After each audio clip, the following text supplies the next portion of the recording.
رضی اللہ تعالیٰ عنہ سے پوچھا گیا بذکر اللہ تطمئن القلوب کیا ہے؟ وہ کہتے محمد رسول اللہ.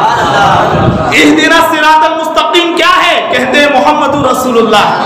ارے یہاں تو اللہ کا ذکر کرو تاکہ دل کو اطمینان ملے. پوچھا گیا اللہ کا ذکر کیا ہے؟ تو اللہ خود کہہ رہا ہے ان اللہ و ملائکتہ یصلون علی النبی یا ایھا الذین آمنوا صلوا علیہ وسلموا تسلیما. تو بابا تاج الدین نامپوری رحمۃ اللہ علیہ یہ صرف اور صرف ولی نہیں ہے بلکہ حافظ قرآن اور عالم دین بھی ہے. آپ نے کامٹی کی دھرتی پر بیٹھ کر علم دین کو حاصل کیا. اور سب سے پہلے ہندوستان میں کون سید تشریف لائے؟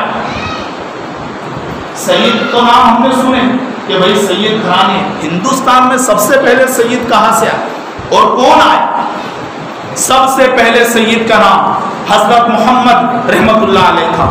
ان کی مزار مدراس کے اندر ہے. محمد مدراسی رحمت اللہ علیہ ان کا نام ہے. اور یہ بابا تاج الدین سرکار رحمت اللہ علیہ کے سلسلے نسب سے ہے. اور انہوں نے ہی یہاں پر آ کر سید جو خاندان ہے اسے آباد کیا. ہندوستان میں سب سے پہلے محمد مدراسی رحمت اللہ علیہ یہاں پر تشریف لائے.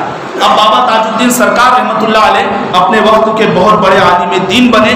مگر 24 سال ینگ جوانی کے اندر جب آپ کی ملاقات مدھیہ پردیش میں جو گاؤں ہے ساگر, نام سنو گے نا آپ نے ساگر گاؤں, وہاں پر مزار ایک بزرگ کی جن کا نام حضرت داؤد حسینی رحمت اللہ علیہ. کیا نام ہے؟ حضرت داؤد حسینی رحمت اللہ علیہ. وہ مست اور قلندر تھے. اور جب ایک قلندر کی دوسرے قلندر سے ملاقات ہوتی ہے تو پھر مزہ ہی کچھ اور ہوتا ہے. بعد میں قلندر بنے کب؟ جب حضرت داؤد حسینی سے جا کر ملے تب جا کے قلندر بنے. اور ایسے ویسے قلندر نہیں بنے, ایسے قلندر بنے کہ جن کی صفت بھی رہی اور قلندر والی بھی رہی. تو لوگوں نے شکایت کی آپ کی نانی سے کہ آپ کا لڑکا فوج میں دھیان نہیں دیتا ہے, بار بار رات میں کہیں نکل جاتا ہے. جب نانی پریشان ہو کر آئی, دیکھا کہ بیٹے کہاں جاتے ہو؟ کچھ نہیں کہتے. ایک رات سوئی اٹھ کر دیکھتی ہے کہ غائب ہے.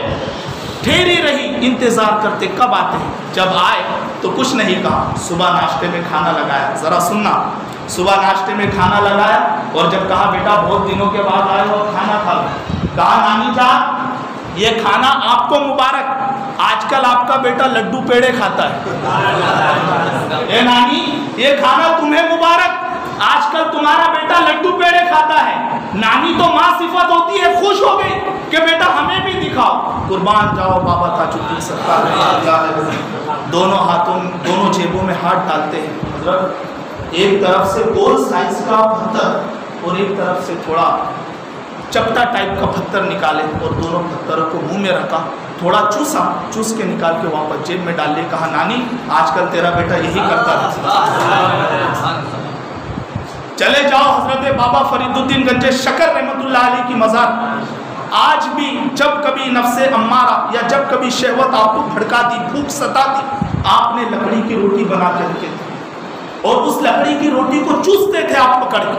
اور جب زیادہ بھوک ستاتی تو حضرت بابا فرید الدین گنج شکر رحمت اللہ علیہ اس کو چباتے. آج بھی آپ کی مزار مبارک پر دانتوں کے نشان موجود ہے اس لکڑی پر, اور وہ رکھی. یہ تھے اولیاء کرام. اور اسی طرح سے حضرت مجدد الفسانی شیخ احمد سرہندی رحمت اللہ علیہ جب آپ کی پیدائش ہوئی تو پیدائش ہونے سے پہلے کئی سارے اولیاء اللہ نے آپ کے متعلق خبر دی. صرف آپ کے والد کو نہیں بلکہ دنیا کو خبر دی کہ ایک مرد قلندر پیدا ہونے والا ہے.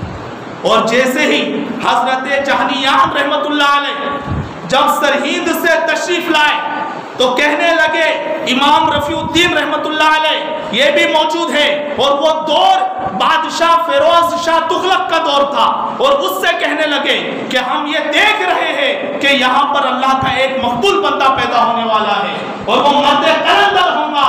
ہم یہ چاہتے ہیں کہ اس کے لیے شہر کو خالی کیا جائے, بنایا جائے, نئی عمارت بنائی جائے. اور سرہند کو پہلے کیا کہتے تھے؟ سرہند کہتے تھے. کیا کہتے تھے؟ سرہند کہتے تھے. کیونکہ وہ جنگل تھا اور شیروں کا وہاں پر ڈیرا تھا, پورا جنگلی علاقہ تھا سرہند, اس لیے وہاں پر لوگ رہتے نہیں تھے, بستے نہیں تھے. مگر جب وہاں پر عمارتیں بنانے کی تعمیر شروع ہوئی بادشاہ فیروز شاہ تغلق نے جب سرہند کو بنانا شروع کیا تو بناتے وقت میں ایسا معاملہ ہوا کہ رات میں دیوار بنائی جاتی اور صبح دیوار گر جاتی. بھائی آپ متوجہ ہے کہ نہیں؟ جڑ میں ہے سننے کے. تو جب دیوار بنائی جاتی تو صبح ٹوٹ جاتی. صبح دیکھتے تو رات میں ہی بنائے اور صبح ٹوٹ گئی. یاجوج ماجوج والا مسئلہ ہو گیا. رات بھر دیوار چھاٹو, صبح میں واپس جیسی کے ویسے. تو اگر دیوار بنا رہے ہیں, رات میں ٹوٹ رہی ہے. کچھ دن گزر گئے تو پھر وہاں کے لوگوں نے حضرت شیخ امام رفیع الدین رحمۃ اللہ علیہ سے یہ کہا کہ ہم دیوار بنا رہے ہیں, یہ ٹوٹ جا رہی ہے. آپ نے آپ کے پیر و مرشد حضرت جہنیان رحمۃ اللہ علیہ سے کہا, آپ نے کشف کے ذریعے بتایا کہ تمہارے لوگوں نے کسی اللہ کے مقبول بندے کو پکڑا ہے. اللہ کے کسی مقبول بندے کو پکڑا. اب نام سن کر بتانا وہ کون سی ہستی تھی جو وہاں پر کام کر رہی تھی. اللہ اکبر کبیرہ.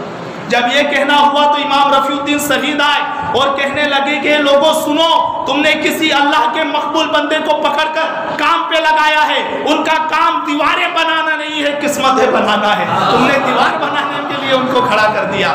جب لوگوں نے دیکھا کہ کام شروع ہو رہا ہے تو ایک شخص ہے جو تنہائی میں کام کر رہا ہے. امام رفیع الدین چلے گئے ان کے سامنے. تو آپ نے جب جیسے ہی چہرہ پلٹایا تو غضبناک چہرہ, غصے والا چہرہ دیکھ کے امام رفیع الدین نے کہا سرکار معاف کر دیجیے. کیا کہا؟ سرکار معاف کر دیجیے.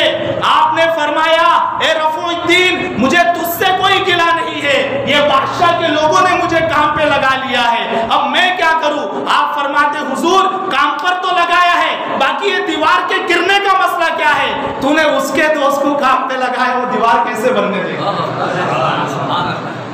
اس کا دوست کام کرے تو ایک دوست کو برداشت نہیں ہوتا تو وہ دیوار کیسے رہیں گی؟ وہ کون تھی ہستی جنہیں کام پہ لگایا گیا؟ حضرت شرف الدین بو علی شاہ قلندر رحمۃ اللہ علیہ کی ہستی تھی, جن کا مزار مبارک پانی پت میں ہے. اور انہی کی مزار سے ذرا آگے ایک عظیم ہستی عالم دین حضرت قاضی ثناء اللہ پانی پتی رحمۃ اللہ علیہ کی ہستی. تو آپ کو ڈیوٹی پر لگایا گیا تھا.